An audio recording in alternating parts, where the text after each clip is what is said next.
Uh, Hello, and welcome back to my back garden. It's a beautiful day in many ways, kind of misty and cloudy and a little bit rainy. I'm outside and the air is very, very fresh and smells like all kinds of different flowers. I don't know if you can see, I have some lilacs that are just started to bloom and they smell very nice. So, hello everybody. Happy Tuesday. Let's see. What I posted today is a little bit more practice. These first few days this week, you are doing a little bit of skill building and review and practice.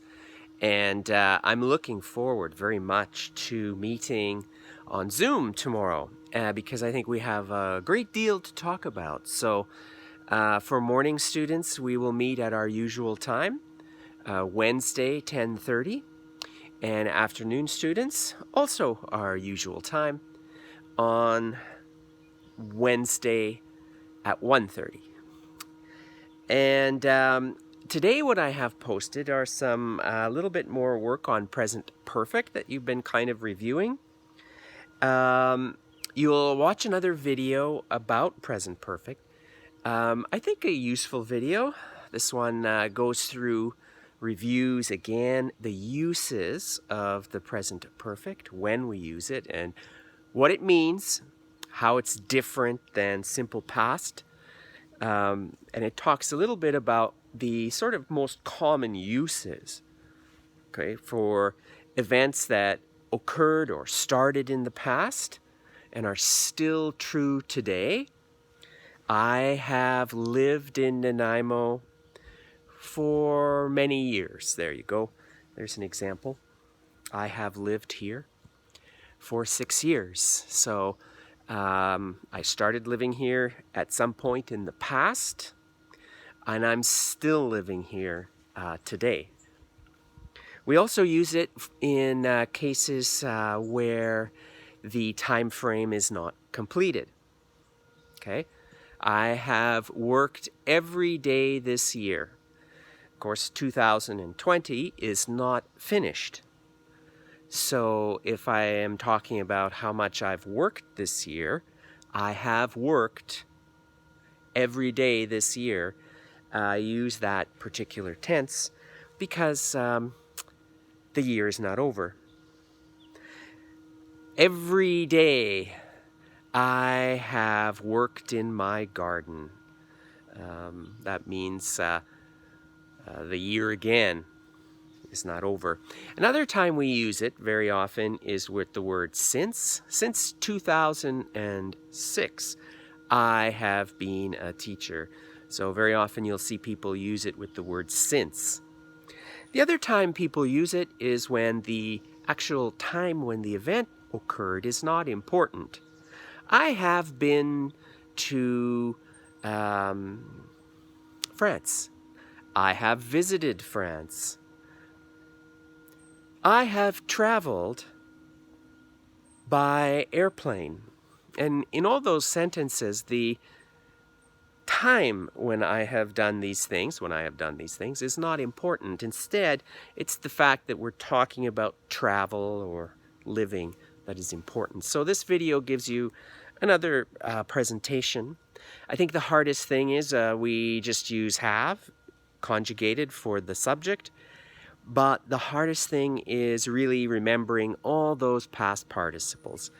So many words are irregular, and if you search on Google, you will get tables where it's got the present tense of a verb, past tense of a verb, and then they will give you that participle.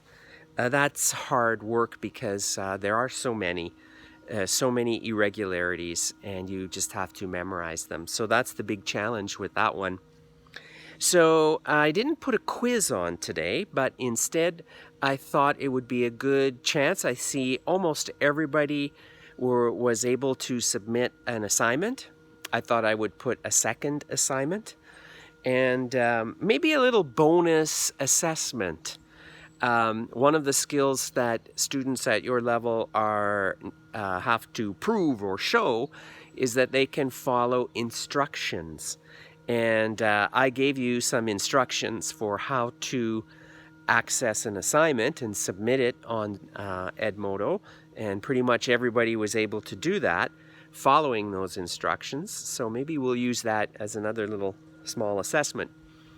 This one, what I want you to do is to write a paragraph, again, as an assignment. And in that paragraph, I'm going to be looking to see if you can use present perfect in each of those 4 ways. To talk about an event that started in the past, but is still true today. An event where the time frame is not finished, maybe today or this year, this month. When the time is not important.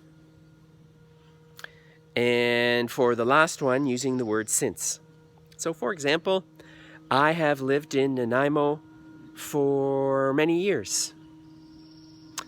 I have worked at the Multicultural Center since 2010.